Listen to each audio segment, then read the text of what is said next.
नमस्कार साथियों। गुलेरी जी की उसने कहा था कहानी लेकर हम आपके सामने उपस्थित हैं। आज की कक्षा में हम उसने कहा था कहानी पर चर्चा करेंगे। इसके पहले लहरों के राजहंस की कहानी नाटक पर, वो नाटक था, उस नाटक मोहन राकेश के लहरों के राजहंस हमने पढ़ा था। अब हम गुलेरी जी की उसने कहा था कहानी पढ़ेंगे। यह कहानी हिंदी की सर्वश्रेष्ठ कहानी मानी जाती है।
कहानी का टाइटल बड़ा अच्छा है, चंद्रधर शर्मा गुलेरी।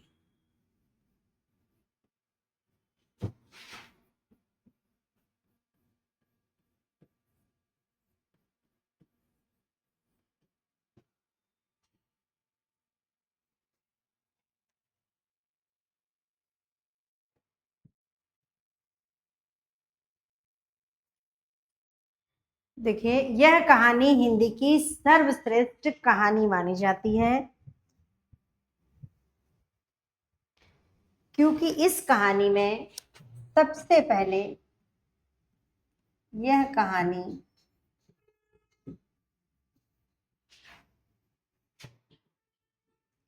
हिंदी की सर्वश्रेष्ठ कहानी है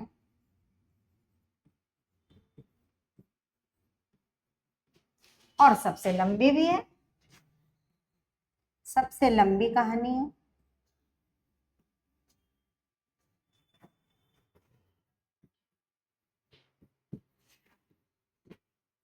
इसमें सबसे पहले, यानी सबसे पहले इसी कहानी में ही सबसे पहले, इसमें सबसे पहले फ्लैशबैक शैली का, फ्लैशबैक शैली का प्रयोग किया गया था।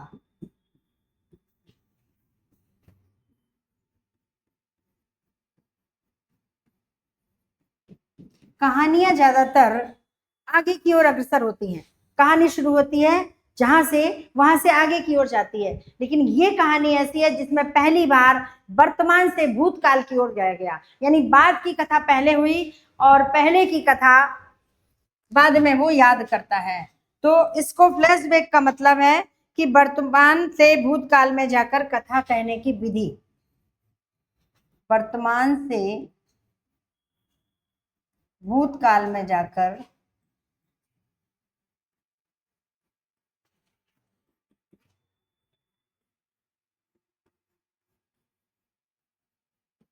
कथा कहने की विधि।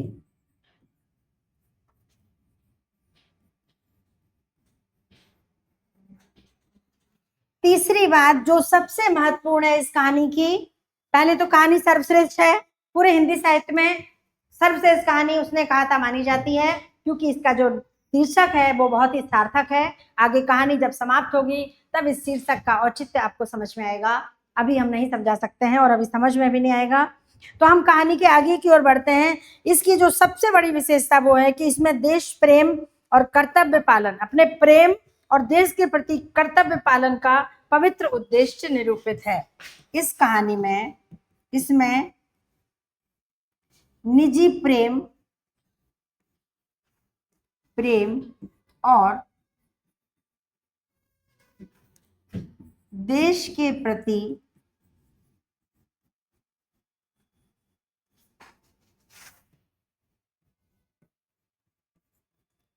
कर्तव्य पालन की पवित्र कर्तव्य पालन की पवित्र उद्देश्य।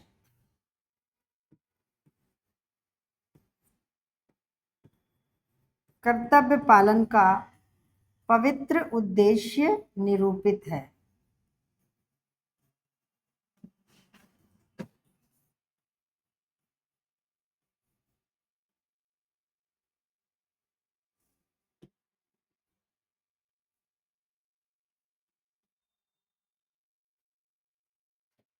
देखिए, इस बात को समझ लीजिए, बहुत सारे हिंदी साहित्य में कहानियां हैं, नाटक है, उपन्यास हैं, जयशंकर प्रसाद के बहुत सारे नाटक और कहानियां हैं कि जहां पर देश प्रेम की बात आती है, उनके नायक नायिका अपने निजी प्रेम का उत्सर्ग कर देते हैं, देश प्रेम को पहले रखते हैं, देश की रक्षा के लिए अपने प्यार का, अपने प्रेम का उत्सर्ग करते दिखाई देते हैं।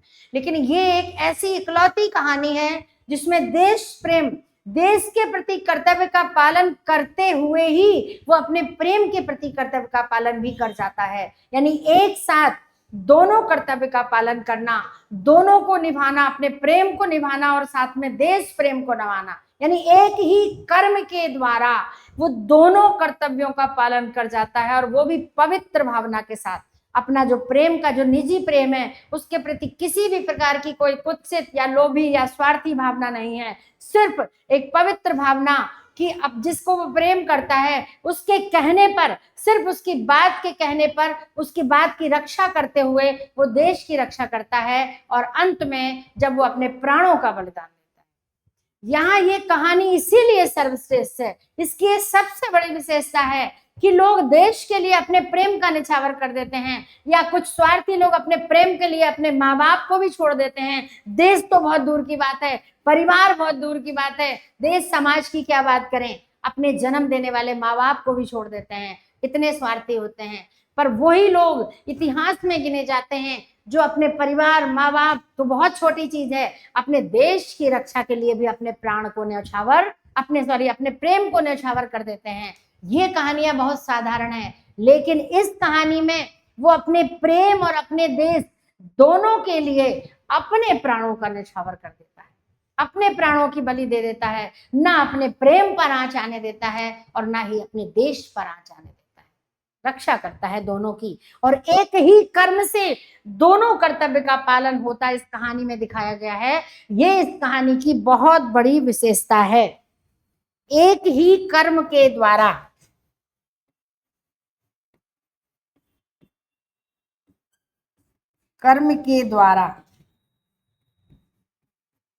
प्रेम और देश दोनों की रक्षा।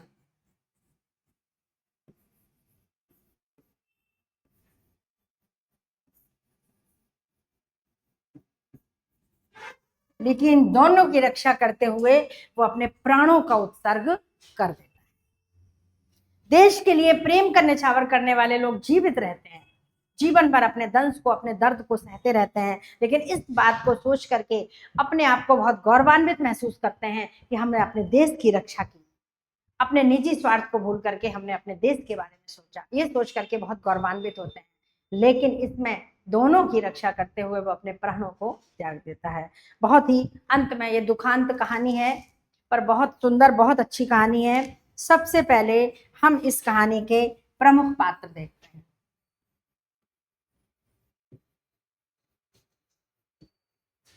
इसके पहले हम ये देख लें कि यह कहानी 5 अंकों में, लंबी कहानी है, 5 अंकों में विभक्त है। अलग अलग अंकों की कहानी हमें देखनी पड़ेगी।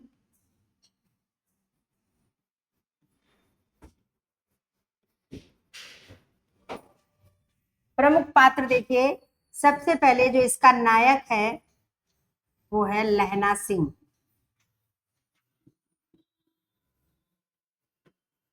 लहना सिंह इस कहानी का मुख्य नायक है, जो 77 सिख राइफल्स में जमादार है। 77 सिख राइफल्स में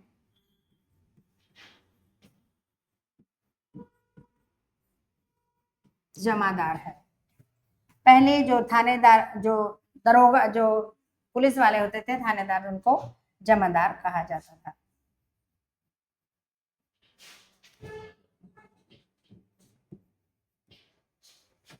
इसके अतिरिक्त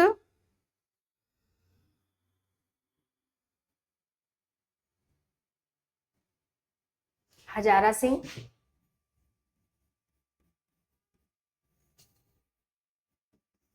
जो सूबेदार है और इसका अधिकारी है, सूबेदार है। बोधा सिंह,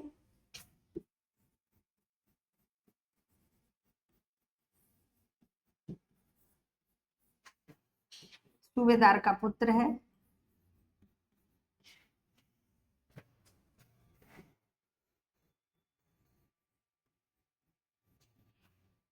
इसके अतिरिक्त होरा, होरा जो इसकी नायिका है और सूबेदार की पत्नी है।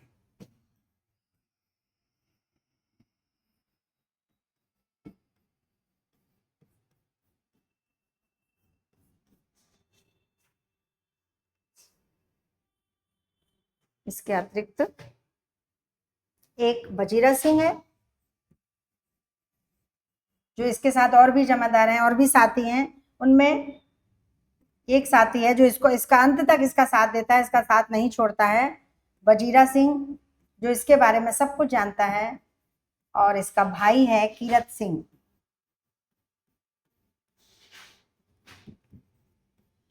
वो इसका किसका भाई है? लहना सिंह का, लहना का भाई। इतने पात्र प्रमुख हैं, बाकी छुटपुट पात्र आते हैं, सामने आते हैं, उनका कोई इतना ज्यादा उल्लेख नहीं है क्योंकि किसी की कोई कथन नहीं है, केवल नामोल्लेख है। बस ज्यादातर बातचीत इसकी वजीरा से होती है, जो इसका मित्र भी है और इसका साथी भी है, इसके साथ वहां फौज में है और इसका बहुत सच्चा मित्र है। ठीक है, तो अब देखिए आगे हम अब कथा पर चलते हैं। पहले अंक की कथा।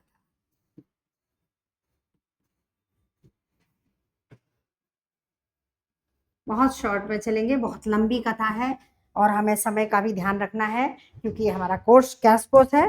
तो देखिए यहाँ पर जो लिखने वाली बात होगी वो हम लिख देंगे क्योंकि ये कहानी है, यहाँ कोई खास ऐसी बड़ी चीजें नहीं है, मेन मेन बातें हमने आपको लिख दी हैं। यहाँ पर सिर्फ इतना लिख देंगे कि इस अंक में कहाँ से कहाँ तक कथा आ रही है। तो देखिए पहले अंक की कथा अमृतसर की तंग गलियों के चित्रण से कहानी का प्रारंभ होता है, जहाँ एक और तांगे वाला बड़े प्यार से बोलकर भीड़ में भी अपने लिए रास्ता निकाल लेता है, वहीं दूसरी ओर एक सिख लड़का जो 8 वर्ष की एक लड़की को देखकर उससे पूछता है कि तेरी कुड़माई हो गई, वह धत कहकर भाग जाती है। एक दिन वह अपना कड़ा हुआ शॉल दिखाकर अपनी सगाई होने की बात बता देती है। इस पर वह सिख लड़का आवेश में आकर पूरे बाजार में उथल पुथल मचा देता है। देखो इतनी सी कहानी है पहले अंक की कि अमृतसर की गलियों में, हम थोड़ा सा लिखते हैं कि अमृतसर की गलियों में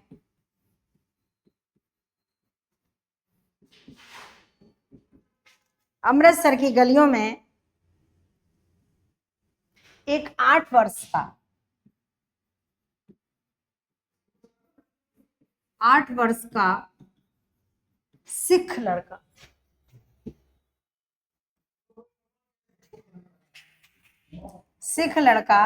जो अपने मामा के घर आया है, मामा के लिए दही लेने बाजार जाता है, मामा के लिए दही लेने बाजार जाता है। वहीं एक 5-6 वर्षीय 5 या 6 वर्षीय लड़की से उसकी मुलाकात होती है, को देखता है, उससे पूछता है तेरी कुड़माई हो गई। कुड़माई सिखों में सगाई को कहते हैं, ठीक है, कुड़माई हो गई। एक दिन सच में उस लड़की की कुड़माई हो जाती है और कुड़माई में उन्हें एक कढ़ा हुआ शॉल उड़ाया जाता है। तो वो शॉल को दिखाकर उससे कहती है, शॉल को दिखाकर कहती है मेरी कुड़माई हो गई।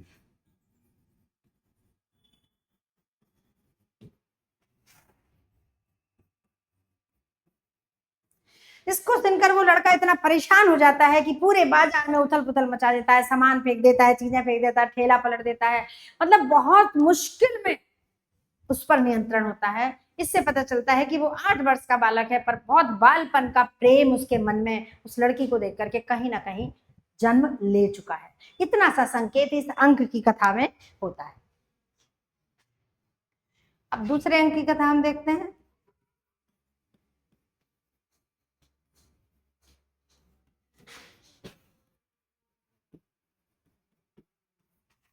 इतनी बात हो गई, बहुत समय बीत गया, चला गया। इतनी बात किसी को याद नहीं है, और कौन याद रखता है इतने बचपन की बात। एक 8 वर्ष का बालक अपने मामा के यहाँ आया है और मामा के बाल धोने के लिए, सिखों के बाल बहुत बड़े होते हैं तो दही लेने जाता है। वो लड़की भी कुछ सामान लेने के लिए, बढ़िया कुछ लेने के लिए आती है, और वो भी शायद वहीं अपने ननिहाल में, या ननिहाल आती है वो भी अपने मामा के यहाँ। इस तरह से 2-4 बार बाजार में उनकी मुलाकात होती है, एक दूसरे को देखते हैं, और मन ही मन क्या जगता है कि वो लड़का अचानक उससे पूछता है तेरी कुड़माई हो गई। कई बार पूछता है और वो धत है ऐसा कह के, धत कहीं की शर्माती हुई चली जाती है। लेकिन एक दिन बहुत ही सुंदर कढ़ा हुआ शॉल ओढ़कर बाजार में आती है और उससे कहती है मेरी कुड़माई हो गई। यह सुनते ही वो लड़का परेशान हो जाता है। इसका मतलब है कि यहां से हम समझ सकते हैं, एक संकेत है इस कथा का कि उनके मन में, उस लड़के के मन में कहीं ना कहीं उस लड़के के प्रति, उस लड़की के प्रति प्रेम प्रस्फुटित हो चुका था।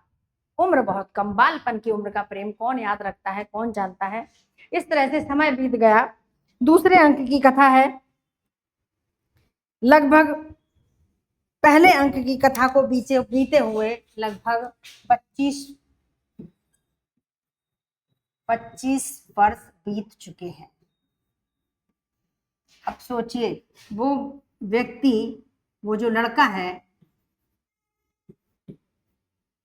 कितने वर्ष का हो गया, 25 + 8 का था, है ना, तो 33 वर्ष का वो लड़का अब हो गया है। इस तरह से प्रश्न आ सकता है। जो वर्तमान समय की कथा है, क्योंकि वो जो कथा है वो पहले की है, वर्तमान समय की जो कथा है उस समय लहना सिंह की आयु कितनी थी, 33 वर्ष। अब इस समय क्या है कि ये लहना सिंह क्या हो गया है, जमादार, फौज में भर्ती हो गया है। 25 वर्ष बाद की कथा है। ये जर्मन के मोर्चे, ये कथा जर्मन के मोर्चे में होती है, जहां जर्मन में युद्ध चल रहा है। जर्मन के मोर्चे में, जर्मन के मोर्चे में सिखों की तरफ से प्रथम विश्व युद्ध के समय, मोर्चे में प्रथम विश्व युद्ध के समय जर्मन में जाता है, जर्मन भेजा जाता है। प्रथम विश्व युद्ध के समय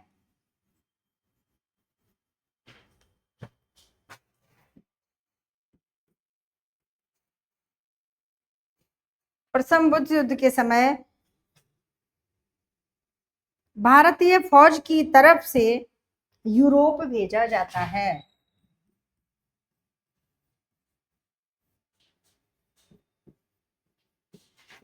फौज की तरफ से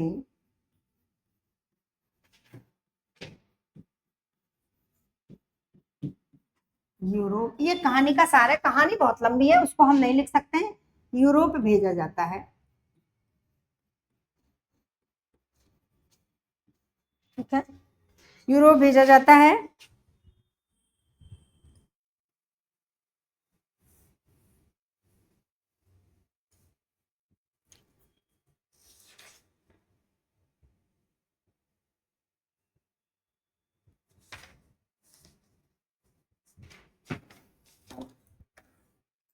उसके साथ साथ सूबेदार बोधा सिंह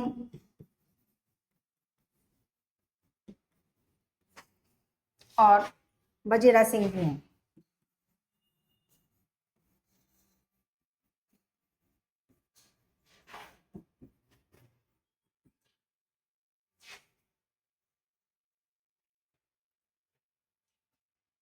वह सूबेदार के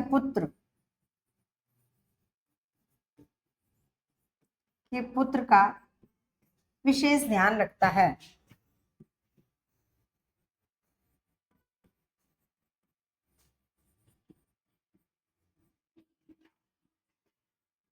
बस इस अंक में और कोई खास नहीं है। आपस में वजीरा सिंह बात करते हैं, हंसी मजाक करते हैं। जर्मन की जो मैम है वो इन लोगों के लिए स्वेटर बना के भेजती हैं और इस तरह से वो लहना सिंह को चिढ़ाता भी है कि जर्मन की मैम लगता है तुम्हें प्रेम करती हैं, तुम्हारे लिए तुम्हें बहुत याद करती हैं, तुम्हारी रात देखती हैं, इस तरह से। लेकिन वो कुछ इतना ध्यान नहीं देता है। इस तरह का हंसी मजाक चलते हुए कुछ इस कहानी में है और कोई खास इसमें नहीं है। इसके बाद तीसरे अंक में हम आते हैं।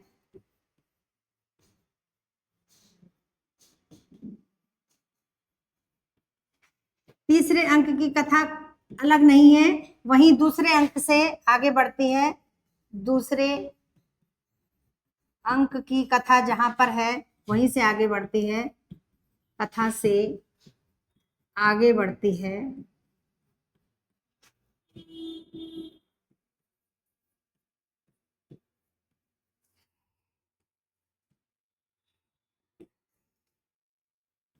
आगे बढ़ती है। बोधा सिंह बीमार है।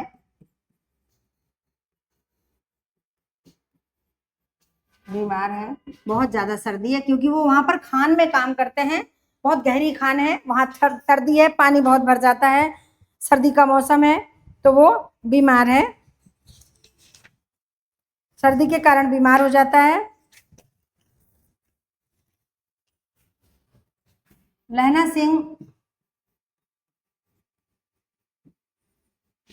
सिंह उसकी जगह पर पहरा देता है, उसको आराम करने के लिए कहता है, उसकी जगह पर पहरा देता है,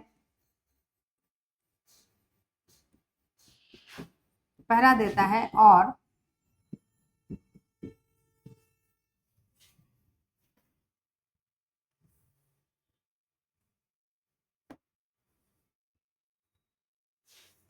उसे अपनी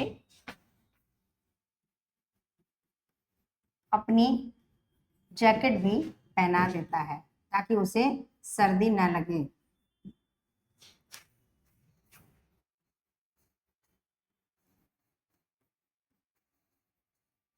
अब देखिए यहाँ पर कहानी बहुत विस्तार में जा रही है, हम इनको नोट नहीं कर सकते हैं, आप सुन लें।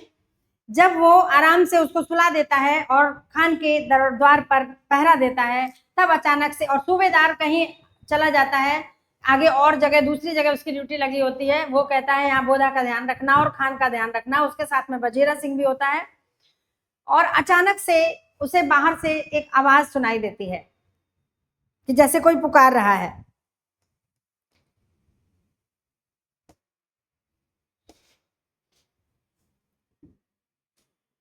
वो अपना लेफ्टिनेंट मानकर, अपना ही साथी मानकर, अपना अधिकारी मानकर उसकी बात मानता है और सिपाहियों को लेकर के खाई पर हमला कर देता है। इधर लेफ्टिनेंट लहना सिंह को सिगरेट पीने के लिए देता है, तो जैसे ही वो आता है उसके वेश में, इसके लेफ्टिनेंट के वेश में आता है और उसके बाद वजीरा सिंह को लेकर के वो कह देता है कि जाओ खाई पर हमला करो, क्योंकि उधर से बहुत सारे जर्मनियों ने हमला किया हुआ है। तो इस तरह से, और जबकि ये कोई जर्मन ही होता है, भेष बदल कर आता है, तो लहना सिंह उसको भेज देता है पर खुद नहीं जाता है, खुद यहीं रहता है। तब वो जो लेफ्टिनेंट वहीं बैठा हुआ है और लहना सिंह को सिगरेट पीने के लिए देता है। वह उसकी चाल समझ जाता है, वो समझ जाता है कि हमारे लेफ्टिनेंट को पता है कि हम सिगरेट नहीं पीते हैं, फिर ये क्यों दे रहा है, इसका मतलब कि कहीं ना कहीं कुछ ना कुछ गड़बड़ है। वो माचिस लेने के बहाने खंदक में अंदर घुस जाता है खान में और वजीरा सिंह को सूबेदार को रोकने के लिए दूसरे रास्ते से भेजता, क्योंकि वो सूबेदार को और सिपाहियों को लेकर के खान पर हमला करने के लिए भेज देता है, उल्टा इसको फंसाता है। तो वो वजीरा को भेजता है जाकर के कि पीछे के रास्ते से जाकर के उनको रोको कि हमारे साथ छल हुआ है, वो हमारे लेफ्टन नहीं है, वो कोई जर्मन ही दूसरे वेश में आया है। तो इस तरह से वो दूसरे रास्ते उसको भेज के अपने कर्तव्य का पालन करता है, निश्चित करता है, और वहां निश्चित कर लेता है कि हमें क्या करना है। यानी कि वो जो लेफ्टन है, वो जर्मन है कोई, जो उनके लेफ्टन साहब के रूप में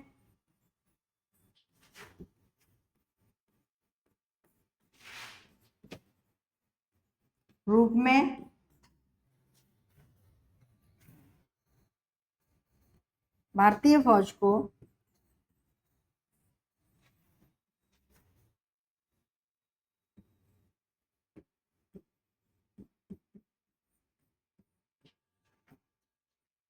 धोखा देता है। लेकिन लहना सिंह की जो त्वरित बुद्धि है, लहना सिंह तुरंत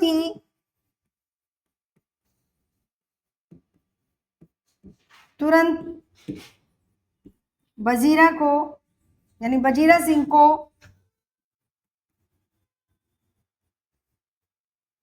सूबेदार को बुलाने के लिए भेजता है।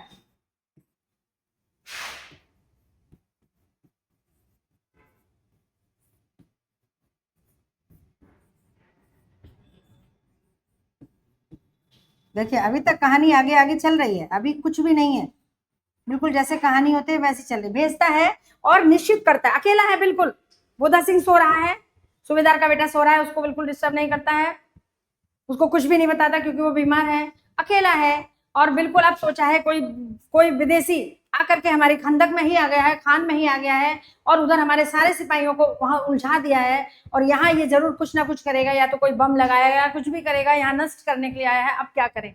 तो लहना सिंह अपनी तुरंत बुद्धि का प्रयोग करता है और वहां तुरंत सोच लेता है कि मुझे क्या करना है, अपने कर्तव्य का पालन करता है। एक और वो लड़का है जिसकी रक्षा करने का भी कर्तव्य उसके सामने है, और यहाँ पर अपने देश की रक्षा करने का, जहां पर वो जो भारत की फौज की तरफ से जिन खानों की रक्षा करने के लिए वो भेजा गया था, वहां उन्हें जर्मनों से बचाना भी है, ये भी उसके कर्तव्य का पालन करना है, ये भी उसके लिए बोध है। तो वो बोध, अपने कर्तव्य बोध को ध्यान में रखते हुए वहां बिल्कुल निश्चित कर लेता है कि हमें क्या करना है, और अपने जो कार्य योजना है उसको अंजाम देता है, जिसकी कहानी चौथे अंक में है। कहानी अग्रसर हो रही है आगे की ओर, अभी बिल्कुल पीछे नहीं जा रही है, फ्लैशबैक की बात अभी तक नहीं आई है। चौथे अंक में वो क्या करता है, अब कहानी एक नया मोड़ लेती है, यहां पर कहानी को एक नया मोड़ लेती है।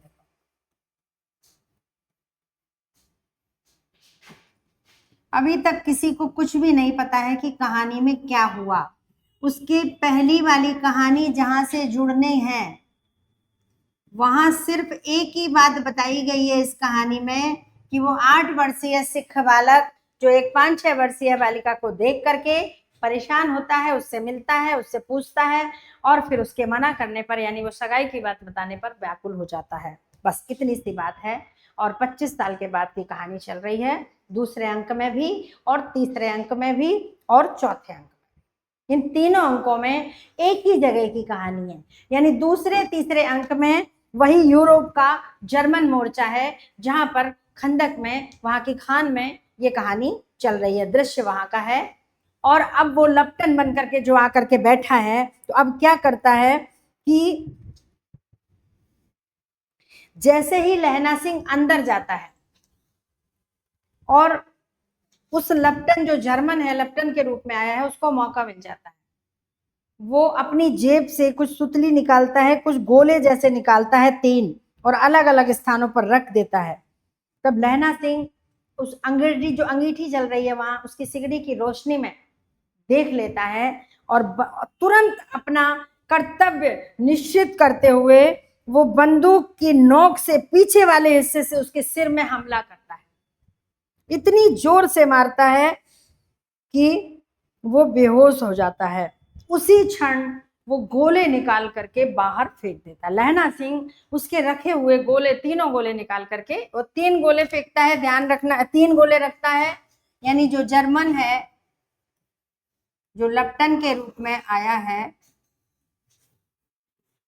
वो 3 गोले यानी बारूद के गोले होते हैं, 3 गोले खंदक में रखता है।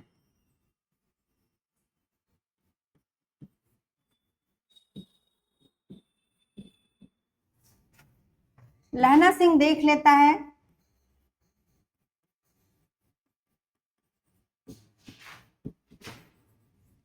बंदूक की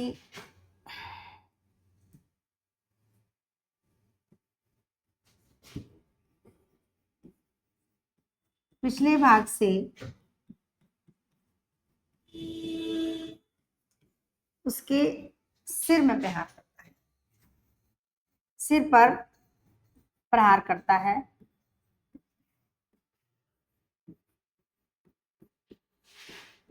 और गोले उठाकर बाहर फेंक देता है। इस तरह से पता चलता है कि वो खान को ब्लास्ट करने आया था, नष्ट करने आया था।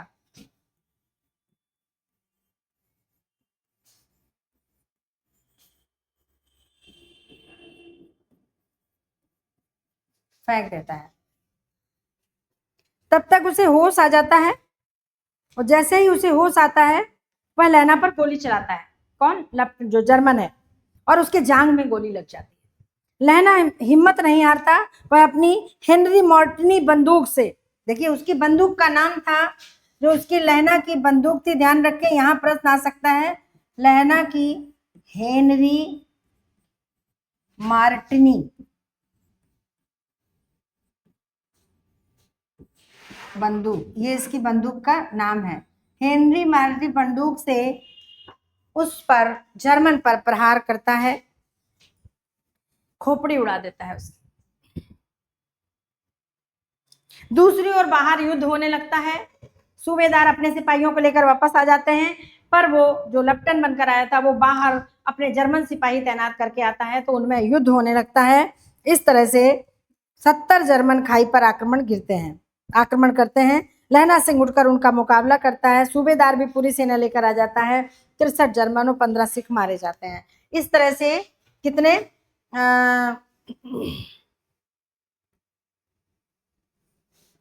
एक साथ 70 जर्मन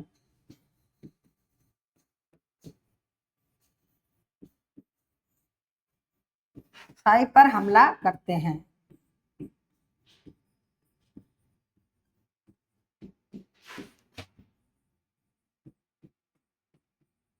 देखिए जर्मन और सिख सिपाहियों में युद्ध होता है। सूबेदार भी अपनी सिपाही की, अपनी फौज को लेकर के आ जाता है।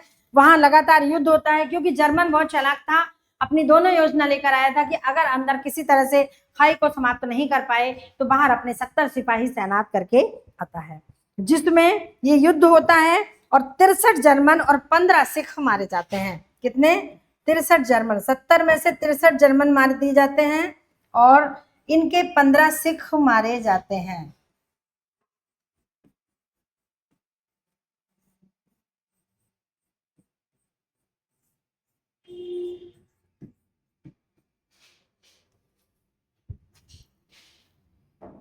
लहना सिंह की पसली में भी गोली लगती है, लहना सिंह की जांग में भी गोली लगती है, क्योंकि जर्मन मरते मरते उसको गोलियां मारता है। फिर आगे वो और भी सिपाहियों से युद्ध करता है, तब तक उसकी पसली में गोली लग जाती है, वह घायल हो जाता है, किंतु सूबेदार को इस बात का पता नहीं लगने देता। इतनी सावधानी से और इतनी हिम्मत से, बहादुरी से वो युद्ध लड़ता है कि सूबेदारों को इस बात की भनक भी नहीं लगने देगा कि मेरी छाती में, वो सिर्फ दिखता है कि जांग में गोली लगी है, अपनी पसली की जो गोली है उसका पता नहीं लगने देता। सूबेदार और बोधा सिंह, अब युद्ध समाप्त हो जाता है, वहां पर गाड़ियां आती हैं, मृतकों को ले जाती हैं, घायलों को ले जाती हैं, और कुछ गाड़ियां उनको, जो बच गए हैं सैनिक, उनको घर पहुंचाने के लिए भी जर्मन की गाड़ियां आती हैं, जर्मन लाशों को ले जाने के लिए, और हम भारत के देश की, भारत की फौज की भी गाड़ियां आती हैं यहाँ के लोगों को ले जाने के लिए, घायलों को अस्पताल पहुंचाती हैं, मृतकों को उनके घर पहुंचाने की और जीवितों को उनके घर पहुंचाने की व्यवस्था की जाती है, जिसमें सूबेदार बोधा सिंह अपने पुत्र को लेकर के घर के लिए रवाना हो रहा है। दूसरी ओर गाड़ी आने की बात कहता है, सूबेदार उसे छोड़कर जाने को तैयार नहीं है। सूबेदार कहता है लहना सिंह तुम हमारे साथ चलो, हम तुम्हारा इलाज करा देंगे, अस्पताल चलो, सब घायलों के साथ जाने को कहता है, तो भी वो नहीं जाता है कि मुझे नहीं जाना कहीं, मुझे यहीं रहने दो, मैं यहीं ठीक हो जाऊंगा। सूबेदार बहुत कहता है कि तुम हमारे साथ घर चलो, हम तुम्हें वहां अच्छे से इलाज कराएंगे। लेकिन वो नहीं जाता है। बहुत जिद करने पर भी वो मना कर देता है।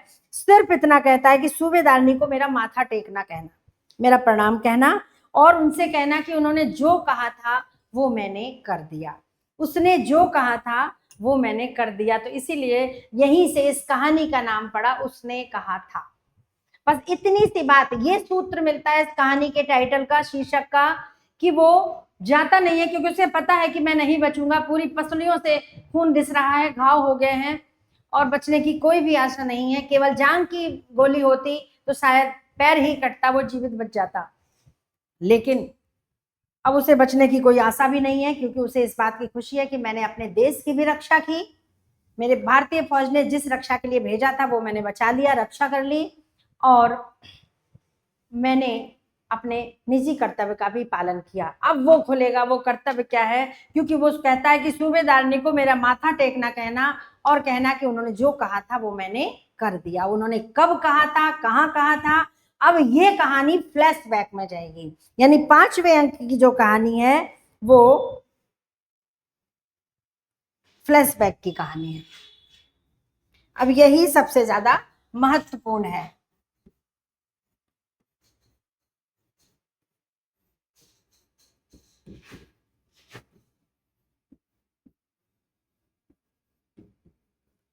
ये कहानी वर्तमान में तो वही युद्ध क्षेत्र की, वही यूरोप के युद्ध क्षेत्र की ही कहानी है।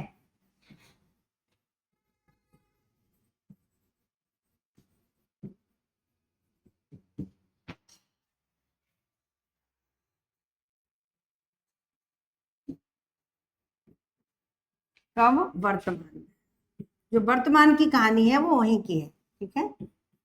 लेकिन अब फ्लैशबैक में जाएगी। देखिए, सूबेदार भोदा सिंह अपने पुत्र को लेकर अपने देश को रवाना हो गए हैं। वहां पर सिर्फ लैना सिंह जो घायल पड़ा है, और साथ में उसके वजीरा भी रुक गया है। वो बोला मैं किसी हालत में तुम्हें छोड़कर नहीं जाऊंगा। तो युद्ध क्षेत्र में वहां सब कुछ समाप्त हो चुका है, सब युद्ध समाप्त हो चुका है। लैना सिंह वहां पड़ा अपनी अंतिम सांसें गिन रहा है, उसकी छाती का घाव फूट पड़ के बह रहा है। वजीरा की गोद में अपना सिर रखकर लेटा है और उसे अपना बड़ा भाई कीरत समझकर शांति का अनुभव कर रहा है। वजीरा सिंह अपनी गोद में उसका सर रख के उसको लिटाया हुआ है, और उसे ऐसा लग रहा है कि मेरा बड़ा भाई कीरत सिंह है जिसकी गोदी में मैं अंतिम सांसें ले रहा हूँ, शांति का अनुभव कर रहा है, उसे बड़ा अच्छा लग रहा है। और अंतिम जीवन का अंतिम समय है। कहते हैं कि अंतिम समय मनुष्य के मस्तिष्क में पूरे जीवन की घटनाएं घूमती हैं। तो यहाँ पर अब ये अपने जीवन की घटनाओं को याद करते हुए यहीं से कहानी फ्लैशबैक में जाती है कि मृत्यु से पहले वह अपने जीवन के अनेक प्रसंग याद करता है। उसे अमृतसर की वे गलियां याद आने लगती हैं। जब जैसे ही प्रसंग याद करता है तो सबसे पहले महत्वपूर्ण प्रसंग ही याद आते हैं। और जब से बच्चे का होश आता है, 5 साल, 6 साल, 7 साल, 8 साल, जो भी इस उम्र में पहली यादें होती हैं जो उसे याद रहती हैं, उसके पहले की बातें तो किसी को याद नहीं रहती हैं। और वहां भी कोई महत्वपूर्ण घटनाएं हो तो वही याद आती हैं, सब कुछ याद नहीं आता है। तो उसका मन, जैसे ही वो अपने जीवन के पुराने प्रसंग याद करता है, उसका मन अमृतसर की उन्हीं गलियों में पहुंच जाता है, वही गलियों में जहां वह 8 वर्ष का बालक था और उस कन्या से, कन्या भी लगभग उसी उम्र की रही होगी, 5-6 वर्ष की, 8 की भी हो सकती है, जिसने अपनी सगाई की बात बताई थी, वही बात उसे याद आने लगती है। वो यहाँ पर कहानी वही दोहराई जाती है उस किताब में जो 5वें अंक में कहानी है, अमृतसर की उन गलियों की वो कहानी फिर यहाँ दोहराई जाती है कि वो पूछता है तेरी कुड़माई हो गई, वो धत करके चली जाती है, अंत में अपना शाल दिखा करके कहती है मेरी कुड़माई हो गई। यही बात वो याद करता है। जर्मन के मोर्चे पर जाते समय, अब देखो कब क्या हुआ था, सूबेदारनी ने क्या कहा था, सूबेदारनी ने क्या कहा था, वो उसने कर दिया जो सूबेदार से कहा था कि उनसे बोल देना कि उन्होंने जो कहा था वो मैंने कर दिया। सूबेदारनी कौन है, ये सारी कहानी को वो कब कह रहा है कि जब जर्मन मोर्चे के जाते समय, जब जर्मन मोर्चे पर जाना था, पहले तो वो याद आया अमृतसर की वो गलियां जब वो 8 वर्ष का था, उसके बाद फिर उसे थोड़े दिन पहले की कथा याद आई जो वहां से जोड़ना है इस कहानी को। जर्मन के मोर्चे पर जाते समय लहना सूबेदार के घर गया था, सूबेदारनी ने उसे पहचान लिया, क्योंकि उसने जब जर्मन मोर्चे पे जाते समय जब वहां से चिट्ठी आई थी भारतीय फौज से, तो सूबेदार ने एक चिट्ठी भेजी थी लहना सिंह को कि मैं जा रहा हूं, मैं भी चलूंगा और तुम मेरे साथ ही चलना, इसलिए तुम पहले मेरे घर आ जाना और वहीं से हम साथ मिलकर चलेंगे। जैसे ही वो घर जाता है तो सूबेदार बोधा को लेकर के कहीं गया हुआ है, मंदिर या कहीं भी गया है, तो सूबेदारनी उसको देख करके पहचान जाती है, उसे बुलाकर बताती है कैसे उसने अमृतसर में घोड़े की, उससे पूछती है तुमने पहचाना? वो कहते नहीं। तो कैसे तुमने अमृतसर की घोड़े की लातों से उसे बचाया था? सूबेदारनी लहना से अपने पति और पुत्र की रक्षा का वचन लेती है। वो कहती तुमने कितने ऐसे मुझे बचाया था, उस समय बचाया था, अब आज मेरे पति और बच्चे की रक्षा का भार तुम्हारे ऊपर है। वो कहती है झोली पहना करके मैं तुम्हारे अपने पुत्र की और अपने पति की प्राणों की भीख मांगती हूँ। एक ही पुत्र बचा है, इसके पीछे मेरे 4 हुए, वो मर चुके हैं, अब एक ही पुत्र है। लेकिन सूबेदार मानते नहीं है, इसको भी फौज में भर्ती करवा दिया मैंने, बहुत मना किया लेकिन नहीं माने, वो अपने प्राणों की बाजी। इस तरह से वो वचन उस समय देती है, अब वो याद कर रहा है। तो ये जो कहानी है वो फ्लैशबैक की कहानी है, पहले ये किसी को कुछ पता नहीं था। तो लहना सिंह अपनी अतीत की स्मृति में खोया हुआ है और दर्द से करार रहा है, और बस इतना ही कह पाता है कि उसने कहा था, और वजीरा सिंह की गोद में अपने प्राण त्याग देता है। तो देखिए यहाँ पर युद्ध क्षेत्र में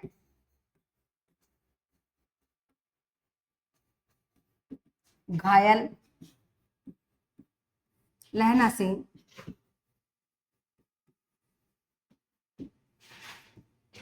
अतीत की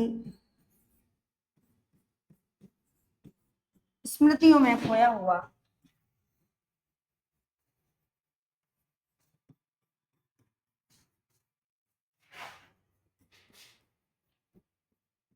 अतीत की स्मृतियों में खोया हुआ उस समय को याद करता है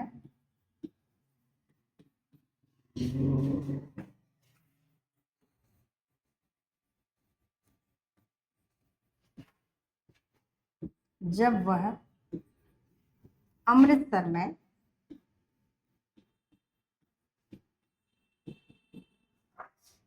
उस बालिका से मिला था।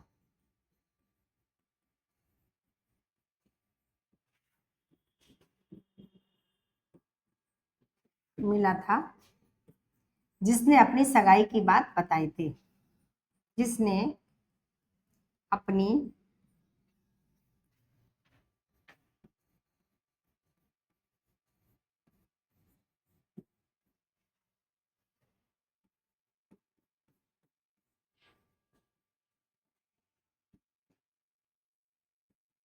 ठीक है, बाद में मोर्चे पर जाते समय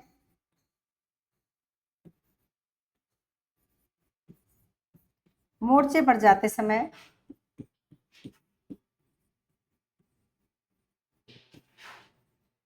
वह सूबेदार के घर गया था।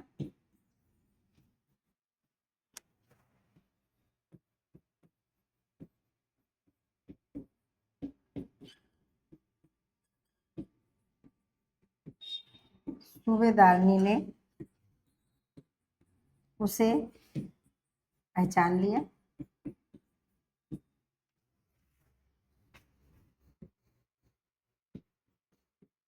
और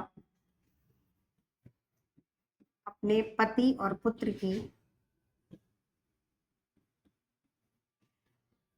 के प्राणों की रक्षा का वचन लिया।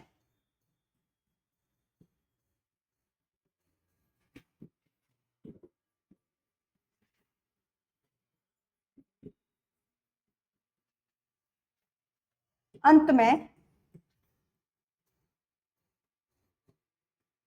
लहना सिंह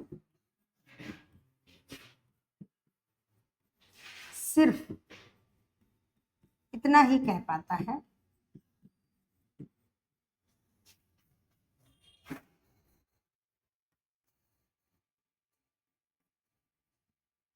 कि उसने कहा था।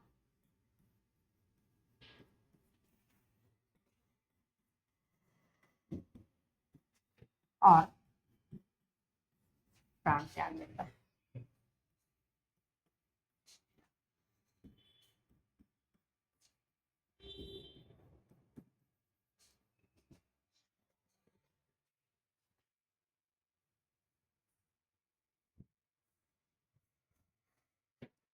अखबार में, अखबार के द्वारा लहना सिंह के शहीद होने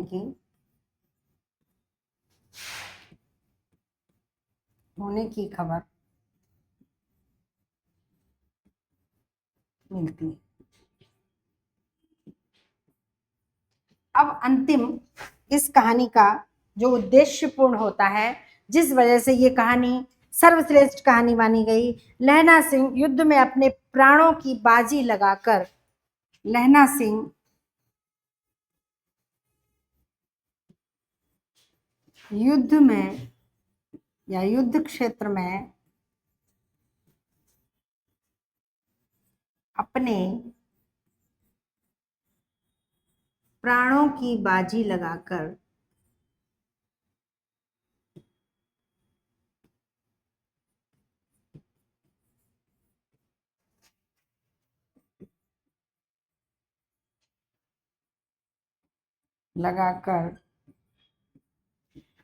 अपने प्रेम और देश के प्रति कर्तव्य का पालन करता है।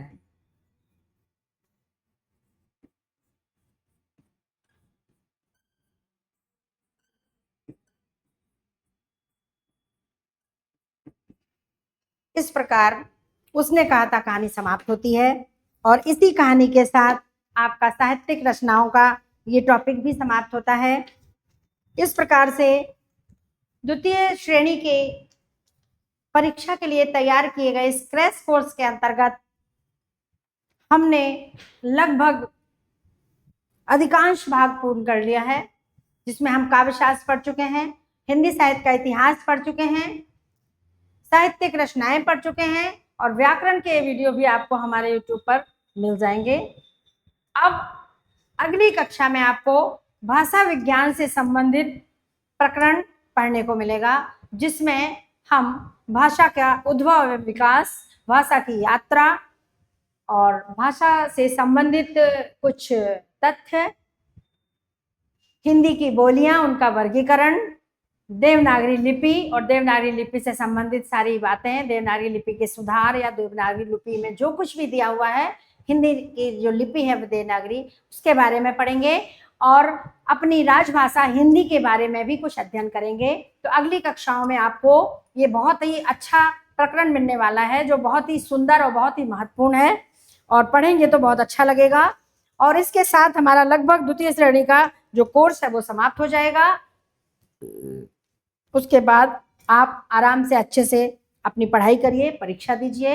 हाँ, 1-2 क्लास में आपको शिक्षण विधियों के बारे में भी बताएंगे कि हिंदी की शिक्षण विधियां क्या है, कैसी हैं। लगभग कोर्स में हम कुछ भी नहीं छोड़ेंगे, सब कंप्लीट कराएंगे, आप इस बात से निश्चिंत रहें, बस आप पढ़ाई करते रहें और अच्छे से पूरे मन से पूरी तैयारी के साथ परीक्षा दें। और ये क्रैश कोर्स पढ़ने के बाद अगर आपका सिलेक्शन हो जाता है तो हम तक ये सूचना जरूर पहुंचाएं, इतना जरूर हम आपसे विनती करते हैं, ताकि हमें भी इस बात की खुशी हो और हमारा उत्साहवर्धन हो। धन्यवाद। अगली कक्षा में फिर मुलाकात होगी।